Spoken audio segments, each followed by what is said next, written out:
سلام و دوستان خوبی آزادی. تشکر که باز هم در این صحبت همراهی ما هستید. این برنامه سرخط خبرهاست که از استودیوی مرکزی رادیوی آزادی پیشنهاد می شود و ما در این برنامه شما را با محتوای گزارش‌های اساسی برنامه اخبار آشنا می‌کنیم. امروز یک جا از رویدادهای اخیر در روز 13 جنگ در اوکراین، جهش یکباره قرب دلار و یورو در تاجیکستان و گرسنگی و دخترفروشی در افغانستان صحبت می‌کنیم. ایالات متحده آمریکا خرید نفت از روسیه را به سبب جنگ بی‌دلیل آن در اوکراین منع کرد. عین زمان هزاران نفر از این کشور از طریق گذرگاه‌های امن به جای‌های بی‌خطر می‌گریزند. هرچند این گذرگاه‌ها مورد حمله نیروهای روسیه قرار می‌گیرند. جو بایدن رئیس جمهوری آمریکا روز 8 مارس اعلام کرد که کشورش خرید نفت از روسیه را بس می‌کند. آن یک منبع اصلی درآمد بودجه روسیه است. بریتانیا هم گفت که تا آخر سال از خرید نفت روسیه دست می‌کشد و اتحادیه اروپا هم اعلام کرد که واردات گاز روسیه را کاهش می‌دهد. در اوکراین روز 13 از جنگ ادامه دارد و تاکنون از این کشور بیشتر از 2 میلیون نفر به کشورهای دیگری اروپا گریختند. بیننده عزیز، در برنامه خبری رادیوی آزادی که تا 3 ساعت دیگر نشر می‌شود درباره تحولات اوکراین و تأثیر آن به تاجیکستان صحبت می‌کنیم. یک عاقبت فوق‌العاده بعد جنگ روسیه در اوکراین تغییر ارزش دلار در برابر سامانی است که روز به روز بالا می رود و باعث افزودن قیمت مال و مواد در تاجیکستان می شود.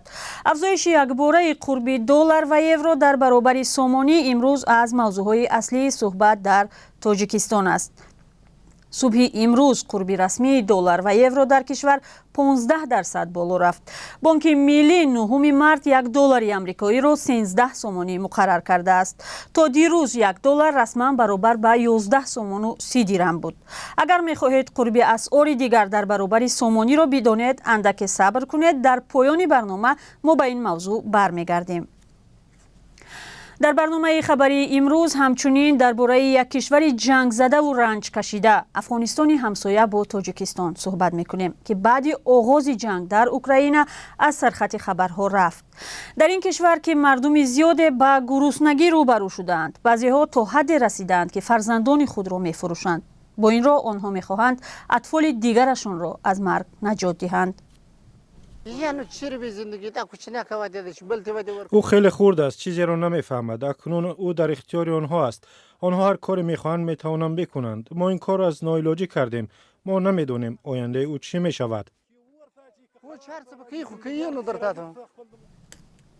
گزارش مفصل در این باره در برنامه خبری تقدیم می شود که ساعت نشر آن 17 به وقت دوشنبه و 15 به وقت مسکو است.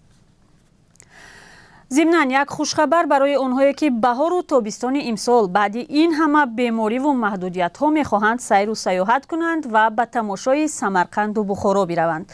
مقامات در شمال تاجیکستان میگویند ممکن است به زودی اتوبوس‌های مسافربری که بین شهرهای تاجیکستان و ازبکستان حرکت می‌کنند زیادتر شوند و با همین سیر و سیاحت و تجارت میان شهروندان دو کشور هم افزایش می‌یابد.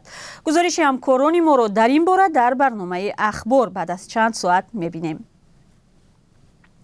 دوستان عزیز، شما برای سیاحت به کجا رفتن می‌خواستید؟ می‌دانم که حالا شاید نه همه امکان مالی برای سیر و سیاحت را دارد، اما اگر امکان می‌بود دلتون کجا می‌خواست؟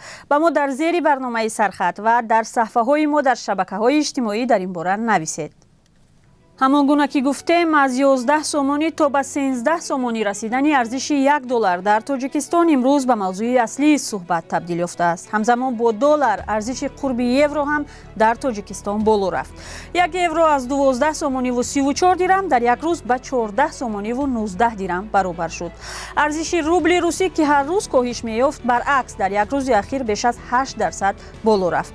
امروز بانک ملی 1000 روبل را 99 سومانی تعیین کرده است و دوستان عزیز تکرار میکنیم که این قرب رسمی است و در بانک‌های تجارتی ارزش روبل در برابر سومانی فرق میکند.